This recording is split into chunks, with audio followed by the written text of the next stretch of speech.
I would like to thank Dr. Arup for giving me this opportunity. An aggressive cataract surgeon has more focus on the cataract than anything else, because in a busy practice you will not find time to go through in detail. And being a very good surgeon, he's not bothered about the results because surgery has been done perfectly well. And then next day he waits whenever he waits for the appreciation as well as reward from the patient. Added to this, the counselor, who is also equally aggressive, convinces the patient for a premium IOL, which increases the burden on the surgeon and increases the expectations of the patient. But at the same time, patient is not very happy. Why he is not happy? Because he sees everything blurred, and then the surgeon goes back and do a detailed evaluation. To his surprise, he finds that some subtle corneal problems which he has missed. So I'll just go through certain few examples which we come across in our practice, though not very frequently.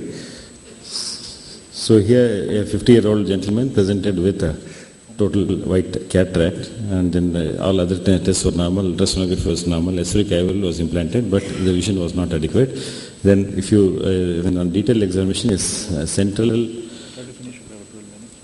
opacity of the cornea was noticed. So probably if thorough examination was done, adequate counseling could have been done in this particular patient. So counseling goes a long way in all this. Then maybe we can convince the patient to go and explain about the problem and offer other treatments, but counseling will help in such cases. So here another patient with central PSC and a grade 2 sclerosis, middle-aged female. So all precautions have been taken, choicest viscoelastic substance has been used, and the total surgical time is also very less, uneventful surgery, but to the patient, the doctor's surprise, next day he sees the cornea cloudy with the corneal edema, and then when he looks at the other eye, he finds this gutte under magnification. So this is nothing but fuchs endothelial dystrophy, which we all should be aware of, and we do come across in our lives. Unless patient presents with early signs, probably should pick up at that time. And again, counseling, it will help the counselor to the surgeon to tell the patient as to what to expect. And then of course post-op management, I will not touch on this, but clinical specular microscopy will definitely help the surgeon to decide about the strategy as well as about counseling as to how to go about. And one point is, it's always better to operate on these patients at an early stage, even before the cataract becomes dense, so that all these complications can be to a certain extent avoided. And then another patient presented with grade 1 sclerosis with PS central post-subcapital cataract. He had about 2 diopters of astigmatism. The surgery went on well. Post-op recovery with correction was about 6/18, not good. And then retinoscopy, the other eye showed seizures, reflex. Probably if this was taken into account, the surgeon could have explained these things to the patient, and all that patient had was the early keratoconus, form first keratoconus. So another situation which is not very common, but this I came across in my practice, a 40-year-old pediatrician, he presented with very early cataract. Surgery was done, everything was fine, and post-operatively the visual recovery was not satisfactory. Then post-op examination was not remarkable at all. There was no problem, but the topography showed a flattening in the center.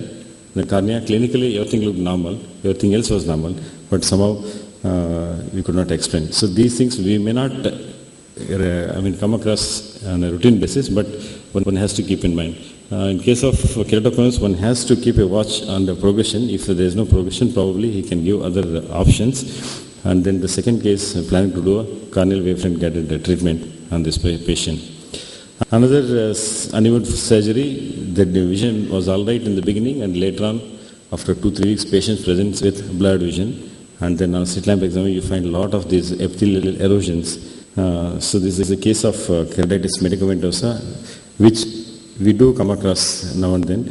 The problem is there are so many agents which can cause, but what is more important is the benzalkonium chloride, which can cause this problem. So the treatment is just reassure the patient, change the offending agent, and then maybe the lubricants can be prescribed. Another patient, again, the surgery was perfectly done, but vision was not good, and he was referred to our center. Then on slit lamp examination, there was the tiny epithelial irregularities which was seen in the center of the cornea, which contributed to this. This is a case of epithelial basement membrane dystrophy, not again commonly seen in one's practice, but one has to keep this in mind. This map dot fingerprint dystrophy, which can cause epithelial erosions in the beginning and irregularities, one has to keep in mind, and then this has to be adequately treated before suggesting surgery for this patient.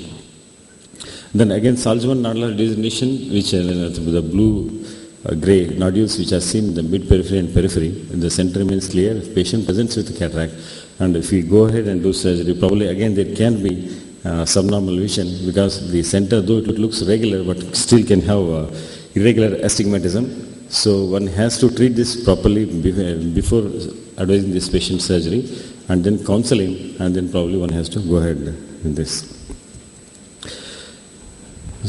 So simple scraping of the nodules, PTK, all these options can be advised to the patient. So the take-home message here is the uneventful, uncomplicated surgery. One should keep in mind the Salzmann nodular degeneration or basement membrane, epithelial basement dystrophy, irregular corneal astigmatism that can be seen, or Fuchs dystrophy, or subtle opacity which can be looked for during the pre-op evaluation. Keratitis medicamentosa should be kept in mind. A thorough pre-op evaluation, topography and specular microscopy with appropriate remedy and the counseling goes a long way in avoiding the patient dissatisfaction. So though we always concentrate on the type of lens and the cataract, cornea also significantly contributes to the refraction of the thing, 40 to 45 diopters. If cornea is healthy and lens is perfect, then vision has to be 100% accurate. So thank you for your patient listening. Thank you very much.